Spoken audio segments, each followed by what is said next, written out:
I carried the tray of drinks through our backyard, weaving between folding chairs and laughing relatives. The July sun beat down on my neck, and condensation dripped from the glasses onto my hands. I smiled politely at cousins I barely knew, trying to blend into the background like I always did at these family gatherings. Then my father's voice cut through the chatter like a knife. "Emily, you're useless. Always nothing." The backyard fell silent. 20 pairs of eyes turned toward me. The tray trembled in my hands, ice clinking against glass. My mother's laugh followed, sharp and mocking. My sister Bella snickered from her lawn chair, not even trying to hide her amusement. My heart dropped straight through my chest. I'm Emily Parker. I'm 28 years old. And for as long as I can remember, my family has loved to put me down. In front of friends. In front of strangers. In front of anyone who would watch. But today was different. Today, something inside me shifted. I gripped the tray tighter, my knuckles turning white. Humiliation burned through my veins, mixing with something else. Something harder. Anger. One day, I thought, they'll see who I really am. The memory hit me like a wave. I was 10 years old again, standing in our kitchen with a gold star certificate clutched in my small hands. My science project on solar energy had won first place at the school fair. "Mom, Dad, look!" I'd shouted, bursting through the door. My mother barely glanced up from her magazine. My father kept watching television. But when Bella walked in 5 minutes later with a crayon drawing of a cat, they both jumped up. "Oh, sweetie, this is beautiful," my mother had cooed, hanging it on the refrigerator with 3 magnets. My certificate ended up in the trash that same night. I found it there the next morning, crumpled beneath coffee grounds. That was the pattern. Bella's mediocre achievements were celebrated like Olympic gold medals. My actual accomplishments were invisible. Or worse, they were dismissed as lucky or not that impressive. I learned early that in this family, I would always be second place. No matter what I did. No matter how hard I tried. Young me had clenched my fists that day, staring at the refrigerator covered in Bella's drawings. "I'll be more than you ever expect," I'd whispered. I set the tray down with shaking hands and walked quickly toward the garden, past the grill where my uncle was flipping burgers. Tears burned behind my eyes, but I refused to let them fall. Not here. Not in front of everyone. The garden was my mother's pride, full of roses and lavender. I found a stone bench hidden behind the trellis and sat down hard. My chest felt tight, like someone was squeezing my lungs. "Hey." A soft voice made me look up. My cousin Nathan stood there, hands in his pockets, concern written across his face. "You okay?" I shook my head, not trusting my voice. He sat beside me, not saying anything for a long moment.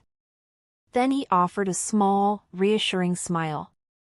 "Don't let them win today." "I should just leave," I whispered. "No." His voice was firm. "Stay. Show them they can't break you." I looked back toward the party. My parents were laughing with guests, already forgetting what they'd said. Bella was taking selfies, her phone angled to catch the best light. They expected me to disappear. To hide. To prove them right. I took a deep breath and exhaled slowly. "You're right," I said. "I'm staying." I returned to the patio table where my family sat in a cluster of lawn chairs. My father was telling some story about his golf game. My mother nodded along, occasionally adding commentary. Bella scrolled through her phone, half listening. "Emily, dear," my mother said as I sat down, her voice dripping with false sweetness, "how's that boring little job of yours?" Still doing whatever it is you do? Several relatives turned to listen. Heat crept up my neck. It's fine, I said quietly. She works with computers or something, my father added dismissively, waving his hand. Nothing ambitious. Bella looked up from her phone, smirking. I just got promoted to senior marketing coordinator. My boss says I'm the best they've had in years. That's wonderful, honey, my mother gushed. See, Emily? That's what real career advancement looks like. The words stung like wasps. I clenched my jaw, forcing my face to stay neutral. But underneath the table, my hands balled into fists. They had no idea. None of them did. A small smile tugged at the corner of my mouth. Maybe it was time they found out. My phone buzzed in my pocket. I pulled it out discreetly, angling the screen away from prying eyes.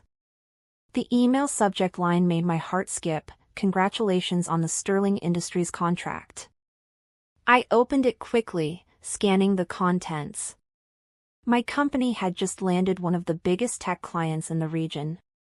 6 figures. Potentially 7 if we exceeded expectations. Flashbacks flickered through my mind like a slideshow. 3 years ago, I'd started my software company in my tiny apartment, working 18-hour days. No one in my family knew. They assumed I had some entry-level tech support job because that's what I'd told them. It was easier than explaining and being mocked. But the truth was different. Very different. Last year, my company had generated $2 million in revenue. This year, we were on track for 5. I had 12 employees now. An office downtown. Clients across 3 states.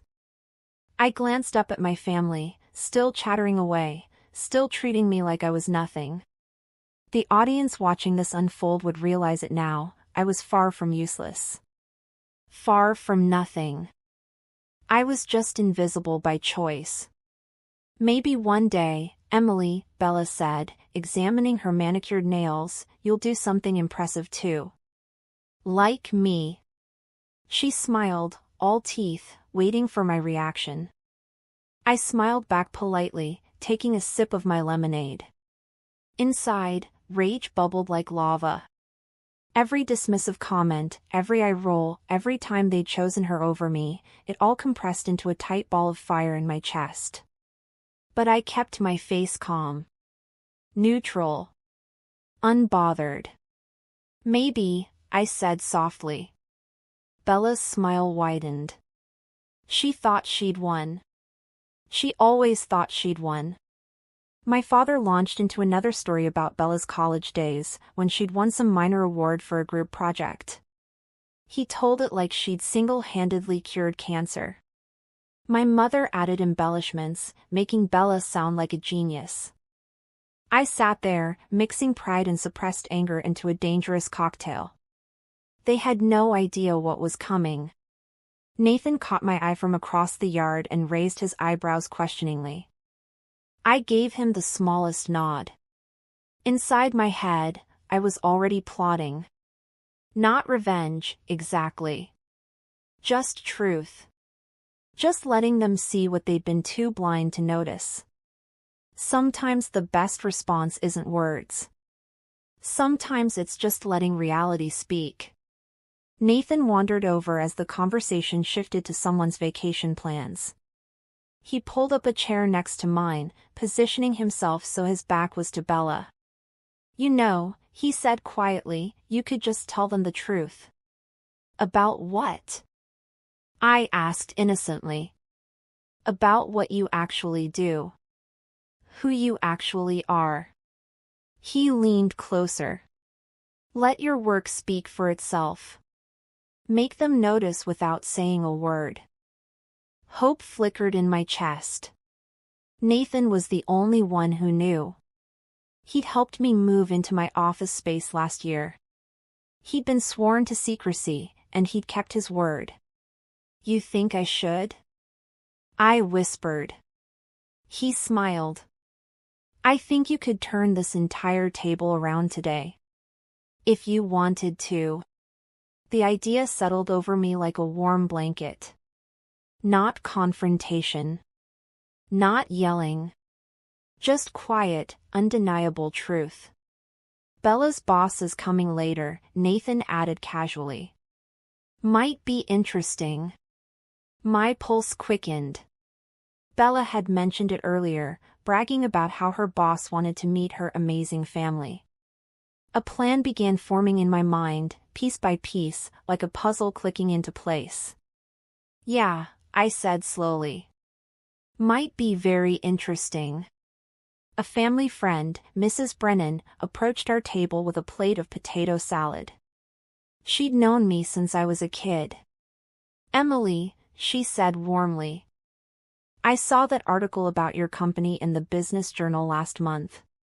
Innovative software solutions, right? Very impressive. My parents' heads snapped toward me. My father's eyes narrowed. Oh, that wasn't Emily, my mother said quickly, laughing. You must be thinking of someone else. Mrs. Brennan frowned. No, I'm sure it was Emily Parker.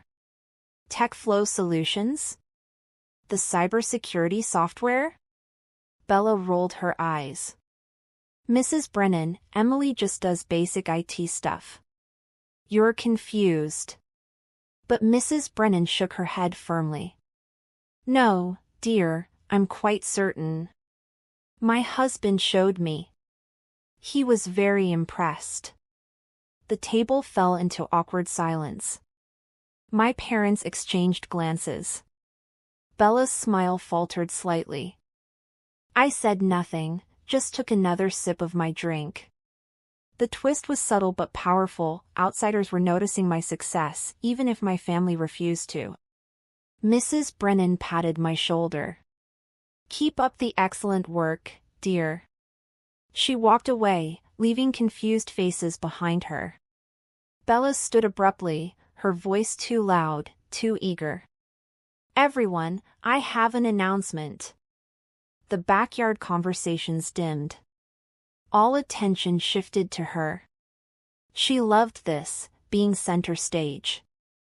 I've been promoted to senior marketing coordinator. She paused for applause that came from my parents. And my boss, Ms. Harrison, is going to stop by today to meet all of you. She specifically asked to visit because she says I talk about my wonderful family all the time. My mother clasped her hands together. Oh, Bella, that's fantastic. My father beamed with pride. I felt anxiety spike in my chest, sharp and sudden. But right behind it came something else. A spark of inspiration. If Bella's boss was coming, that changed everything. My mind raced through possibilities. Professional conversations. Casual mentions of my work. The natural flow of adult discussion about careers and companies. Bella was still talking, describing her promotion in excruciating detail. But I wasn't listening anymore. I was planning. The universe had just handed me an opportunity wrapped in a bow. I just had to be smart about how I used it. I excused myself and walked to the side yard, pulling out my phone. I scrolled to my mentor's contact. Olivia Martinez. She'd guided me through the early startup days when I'd nearly given up. I typed quickly, family disaster. Long story. Need advice on handling a delicate situation without causing a scene. Her response came within 2 minutes, are you safe? Yes. Just humiliated. Again. 3 dots appeared, then, let your actions speak louder than their words. Show, don't tell. Be professional, be yourself, and let others draw their own conclusions. You are not responsible for their blindness. I stared at the message, reading it 3 times. Show, don't tell. Another text came through, and Emily? You've built something remarkable. Don't let anyone make you forget that. I smiled, feeling strength return to my limbs. Olivia was right. I didn't need to announce anything. I didn't need to defend myself. I just needed to be myself, the real version, and let the chips fall where they may. I typed back, "Thank you. I've got a plan. That's my girl." When I returned, my Aunt Karen was asking me about work. Before I could answer, my father jumped in. "Emily does some basic computer stuff. Nothing too exciting." I set down my glass carefully. For the first time that day, I spoke clearly and firmly. "Actually, I run a software company. TechFlow Solutions. We specialize in cybersecurity for mid-sized businesses." My parents frowned. Bella looked confused. "Since when?" my mother asked, skepticism dripping from every word. 3 years now." "You never mentioned it," Bella said accusingly. "You never asked." The table went quiet. It was a small victory, barely noticeable. But it was mine. My first small act of defiance. My first step toward asserting the truth. My father opened his mouth, then closed it. He didn't know what to say. Nathan caught my eye and smiled. The tide was turning, slowly but surely. I could feel it shifting beneath my feet like sand being pulled by the ocean. I wasn't invisible anymore. I wouldn't be, ever again. The memory crashed over me without warning. High school awards night. I'd won 3 academic excellence certificates and a scholarship nomination. I'd sat in the audience, watching other parents cheer for their children. My parents had skipped it. They went to Bella's dance recital instead, even though she was only in the background of the group routine. I'd gone home that night, certificates in hand, and found them framing photos from Bella's recital. "How was your thing?" my mother had asked absently. "Fine," I'd whispered. They never asked to see the certificates. Tears pricked my eyes now, standing in the garden. Years of being overlooked. Years of being treated like I didn't matter. It all pressed down on my chest like a weight. But beneath the pain, something harder crystallized. Clarity. I was stronger than I'd realized. I'd survived their neglect. I'd built something meaningful despite them, not because of them.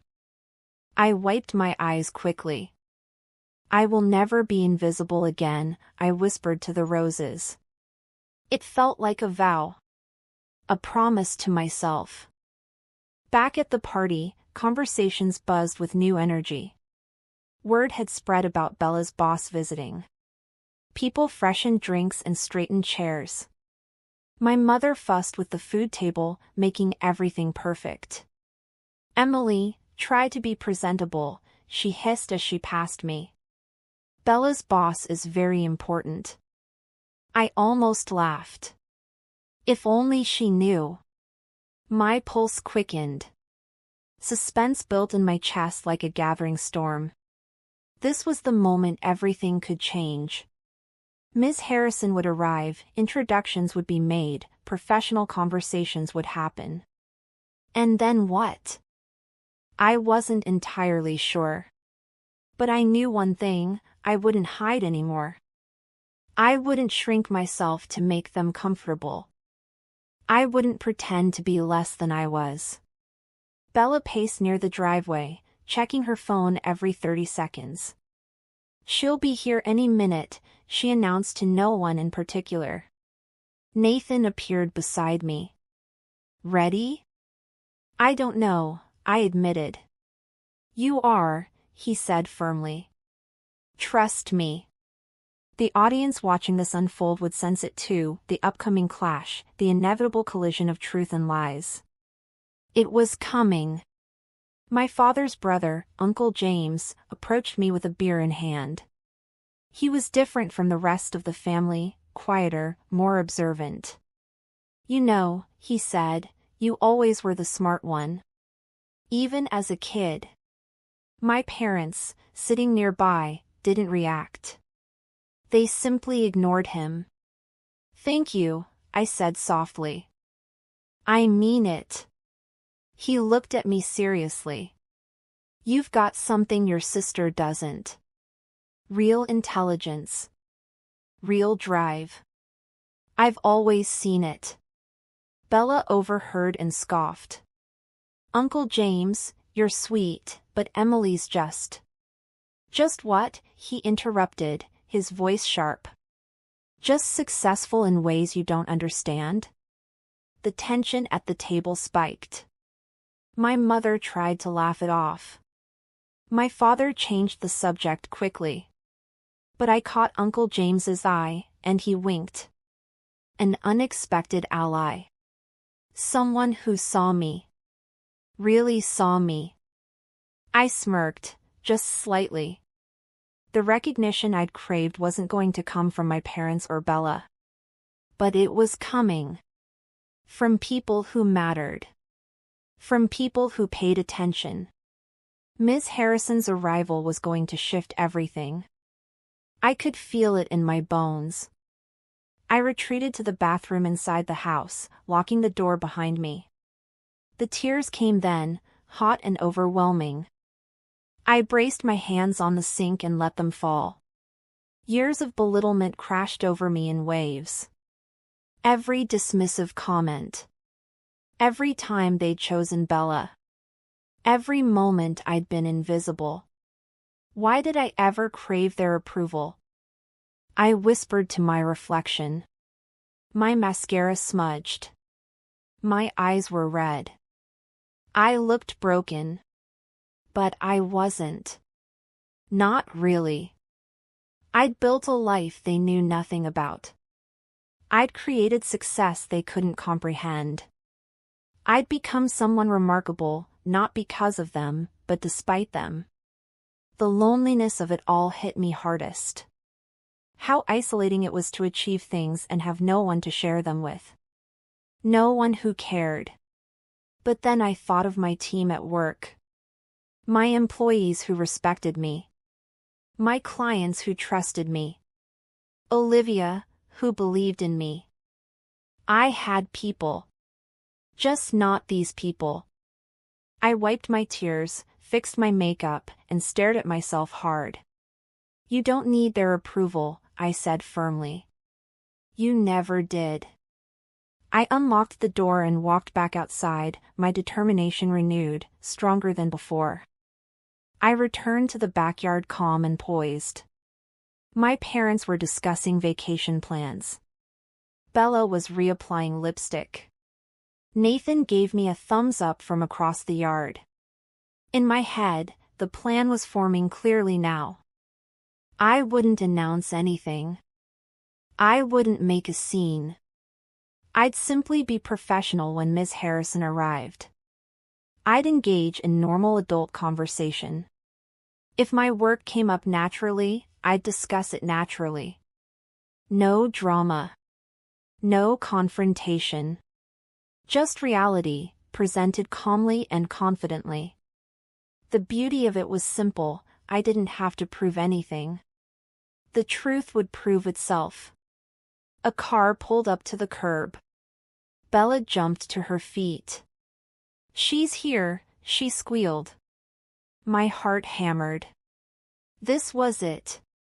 The moment I'd been unconsciously preparing for all day. Miss Harrison stepped out of a sleek black sedan, professional and polished. She wore a gray pantsuit and carried a designer purse. Bella rushed to greet her, gushing. I stayed seated, watching, waiting. Nathan leaned over.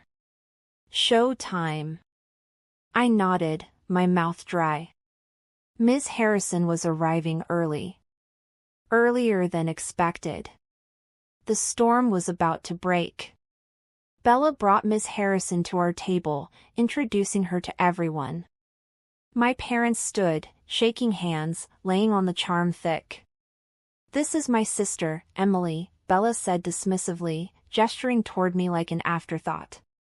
"Nice to meet you," I said, standing and extending my hand professionally. Ms. Harrison shook it, her grip firm. "Pleasure."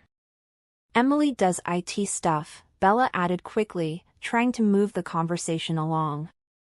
But Ms. Harrison's eyes lingered on me. "What kind of IT work?" "I run a software company," I said casually. "TechFlow Solutions. We focus on cybersecurity for mid-sized businesses." Ms. Harrison's eyebrows rose slightly. "TechFlow? I've heard of you. You're the CEO?" The table went silent. My parents stared. Bella's mouth fell open. "Yes," I said simply. "We've been considering your services for our company," Ms. Harrison continued. "Your reputation in the industry is excellent." Suspense grew thick in the air. My parents exchanged confused glances. Bella looked like she'd been slapped. Ms. Harrison smiled at me, genuinely impressed. "How long have you been running the company?" 3 years. "Impressive," she said, and I could tell she meant it. Nathan was grinning from ear to ear. Bella scrambled to regain control of the conversation. "Well, my promotion is really exciting too. I'll be managing 3 new accounts and—" "That's wonderful, Bella," Ms. Harrison said politely. But her attention kept drifting back to me. "Emily, how did you get started in cybersecurity?" I explained briefly, keeping it professional but engaging. Ms. Harrison asked intelligent questions. We fell into an easy rhythm, discussing industry trends and challenges. My parents sat frozen, unable to process what was happening. Bella's face grew redder with each passing minute. She kept trying to interject, to bring attention back to herself, but it wasn't working. The audience watching would feel the anticipation building. The showdown was approaching, inevitable as sunrise. I remained calm, answering questions, smiling politely. I wasn't gloating. I wasn't rubbing anything in anyone's face. I was just being myself. The real version. The successful version they'd never bothered to see. Ms. Harrison pulled out her phone. "Would you mind if I got your business card? I'd like to set up a formal meeting." "Of course." I retrieved one from my purse and handed it over. Bella looked like she might cry. My phone buzzed with a text from Olivia. "Remember, you're not proving them wrong. You're just showing them the truth. Stay calm. Stay confident. You've got this." I smiled, pocketing my phone. Ms. Harrison was now asking about my client base, genuinely interested in my work. "We've worked with over 40 companies in the region," I said, including several Fortune 500 subsidiaries. "Remarkable," Ms. Harrison said. I mentioned a few achievements casually, not bragging, just stating facts. The inconsistencies in my family's assumptions about me were becoming impossible to ignore. My parents frowned deeply. My father leaned toward my mother and whispered something. She shook her head, bewildered. Bella stammered, I didn't know you." "You never asked," I repeated gently. The twist was unfolding beautifully. My family was beginning to realize they'd been completely wrong about me. Dead wrong. 4 years. Ms. Harrison looked between Bella and me, clearly piecing together the family dynamic. Her expression shifted, becoming more guarded when she looked at Bella. The professional world recognizes competence. My family hadn't. But Ms. Harrison did. Immediately. My mother spoke up, her voice tight. Emily, why didn't you tell us about this company of yours? I tried, I said quietly. You weren't interested. That's not true, my father protested. We've always supported you. Uncle James snorted from his chair. Several relatives looked uncomfortable. You called me useless today, I said, my voice steady but firm. In front of everyone. My father's face reddened. That was just, I didn't mean. You've been dismissing her for years, Nathan interjected. All of you have. Ms. Harrison watched this exchange with sharp eyes. I could see her reassessing everything Bella had probably told her about their wonderful family. Bella tried desperately to salvage the situation. Emily's exaggerating. We've always been supportive. Name one achievement of mine you celebrated, I challenged softly. Silence. Complete, damning silence. My parents couldn't answer. Bella looked away. Miss Harrison's expression was unreadable, but I noticed she'd taken a subtle step away from Bella. The emotional tension peaked. The audience would feel the satisfaction building, the justice of this moment. My parents' arrogance was crumbling, brick by brick, in front of everyone. Bella's panic was visible now. Her hands trembled slightly. Her confident facade cracked like thin ice. Miss Harrison, she said desperately, I'm sure Emily's company is nice, but it's probably just a small operation. My career trajectory is really... Bella, Ms. Harrison interrupted gently but firmly, Emily's company generates millions in annual revenue. I've read about it. It's far from small. Bella's face went pale. Then red. Then pale again. The realization hit her like a freight train. Her useless little sister was more successful than she'd ever be. The sister she'd mocked, dismissed, and belittled was actually a CEO. A real one. My parents looked at each other, then at me, then at Bella. The family hierarchy they'd constructed was collapsing. How much revenue? My father asked weakly. That's confidential, I said smoothly. But we're doing well. She's being modest, Ms. Harrison added. TechFlow is one of the fastest-growing cybersecurity firms in the state. Bella made a small, wounded sound. Her entire identity had been built on being the successful one. The golden child. The family star. And in one afternoon, it all fell apart. The emotional roller coaster reached its peak. The audience would feel it, the anticipation of complete vindication. Miss Harrison looked around at the gathered family, her gaze sharp and assessing. Then she asked the question that changed everything. I'm confused, she said, looking directly at my parents. Why is the CEO here serving drinks and being called useless? The backyard fell into stunned silence. My parents froze. Literally froze, like someone had pressed pause on their lives. My mother's mouth opened and closed without sound. My father's face went through several shades of red. Bella stammered, she never, we didn't know. You didn't ask, I said again, my voice calm and confident. Not once in 3 years did any of you ask about my actual work. Ms. Harrison's expression shifted to something like disgust as she looked at my parents. Your daughter built a multimillion-dollar company from scratch, and you call her useless? The catharsis hit like a wave. Pure, undiluted satisfaction flooded through me.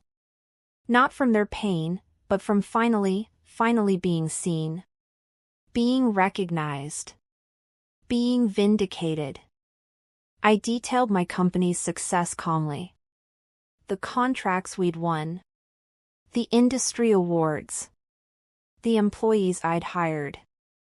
The lives I'd changed. With each word, my parents shrank smaller in their chairs.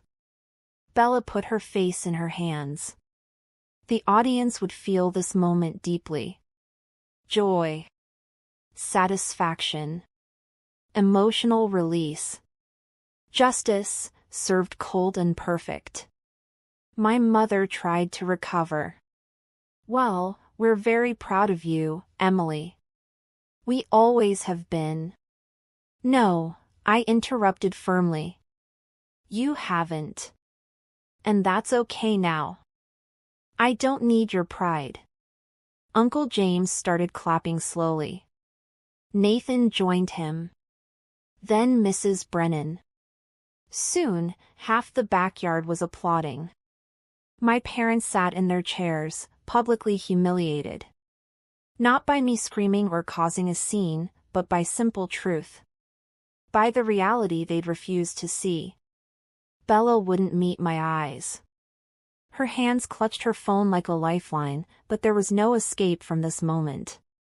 I've spent years trying to earn your approval, I said quietly.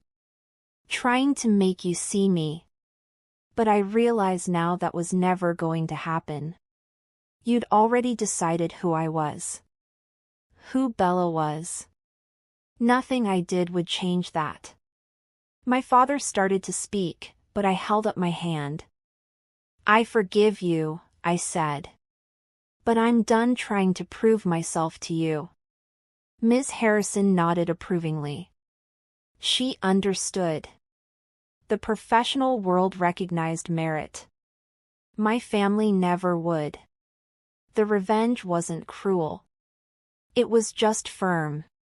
Final.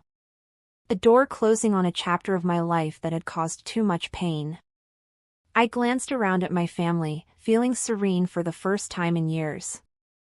I continued speaking, dropping details about my achievements casually, like breadcrumbs.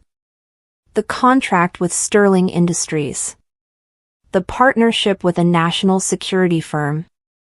The innovation award I'd won last year. My parents scrambled to respond, to defend themselves, but their words sounded hollow even to them. We just thought. You assumed, I corrected. Without asking. Without caring enough to find out the truth. Bella finally looked up, tears in her eyes. I'm sorry, she whispered. It was the first genuine thing she'd said all day. I know, I replied. But sorry doesn't erase years of being treated like I didn't matter. Ms. Harrison excused herself politely, saying she needed to leave.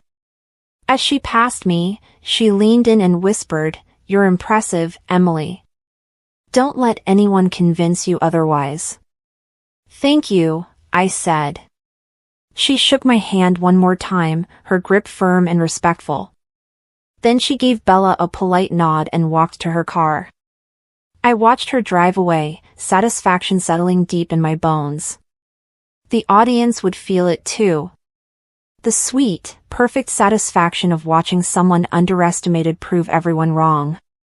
Not through anger. Not through revenge. Just through being exactly who they'd always been. The barbecue ended slowly, awkwardly.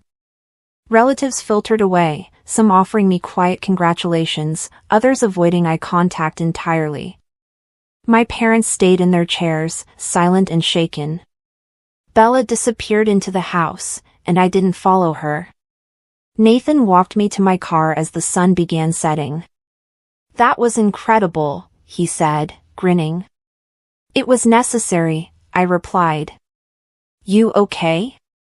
I thought about it. Was I okay? I'd just publicly dismantled my family's perception of me. I'd revealed years of hidden success. I'd let them see exactly how wrong they'd been. Yeah, I said finally. I am. I drove away from my parents' house with pride filling my chest and self-respect warming my bones. In my rearview mirror, I watched the house grow smaller. In my mind, I heard my own voice, clear and certain. I never needed their approval. I only needed myself. The emotional catharsis was complete. The audience would be left exhilarated, satisfied, feeling like they'd witnessed something meaningful. Because they had. They'd witnessed someone reclaiming their worth. Someone refusing to be invisible anymore. Someone choosing themselves, finally, after years of being chosen last. I smiled, turned up the radio, and drove toward my real life. The one I'd built. The one that mattered. The one where I was never, ever useless.